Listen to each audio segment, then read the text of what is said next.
Say hello, everybody. This is Vitali here at Firestorm Records and Studios again today.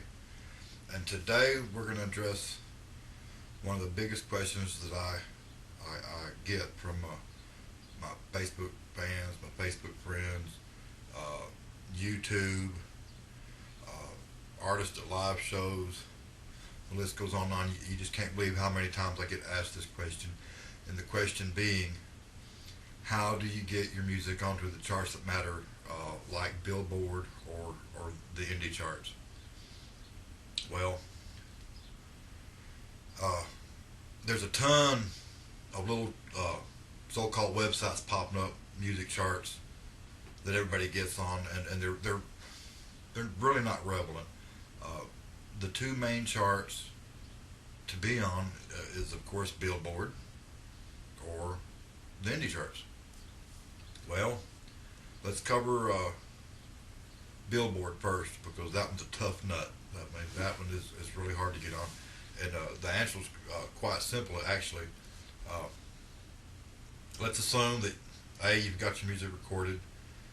B, it's really good.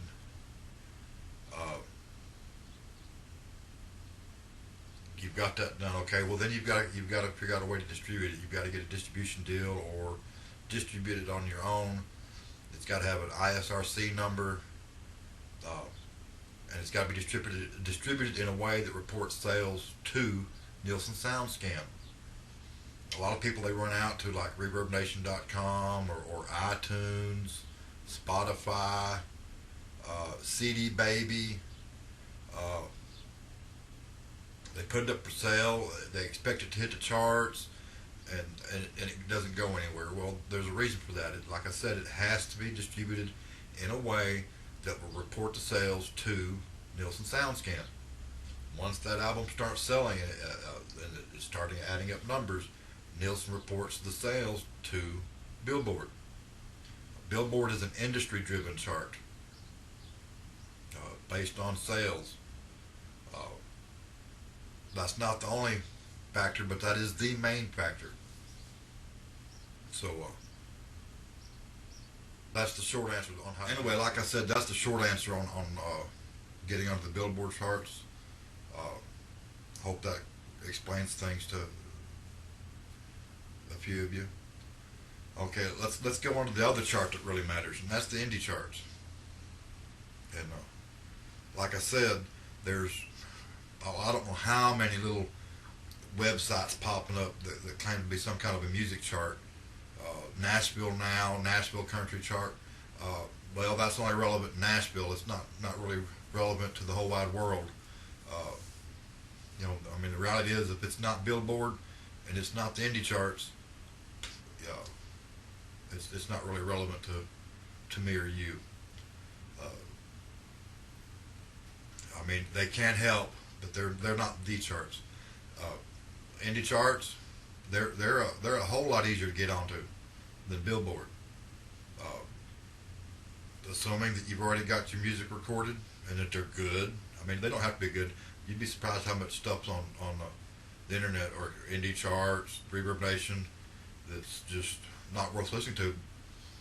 But assuming you've got your music recorded and you think it's good and you think that it's going to go somewhere, run over to IndieCharts.com, create an account, create your profile, upload your music, and you're on the charts.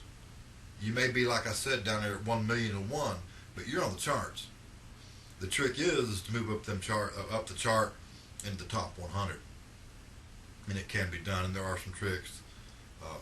I'm at number 83 on the rock charts, Firestorm Records. That's not relevant as far as making me any money. It's more relevant from artists. I don't know exactly where the fine line is that it starts, but I'm going to say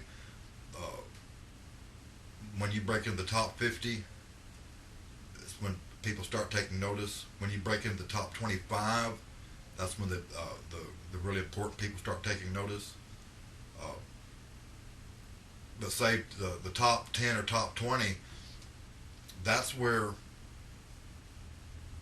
the big record labels go looking for their next act, the next big thing. That's where Hollywood goes looking for music for movies and videos and trailers and on and on and on. It's a very relevant chart to be on. If you've got XM radio or Sirius radio, and you know the indie music channel, that's where the music comes from. It is a legit chart. It's not as prestigious as Billboard, but it is a relevant chart. Trying to make a long-winded answer shorter, so I hope that helps. If you have any more questions or anything, leave a comment in the comment box, or shoot me a private message, and I'll do my best to help you. I may not look like much. I don't have a big fancy studio, but you'd be surprised how much I actually do know about the music business. You can research this all day long, and like I said, you can find out that that's correct. This is Pine Tally here at Firestorm Records, and y'all have a nice day.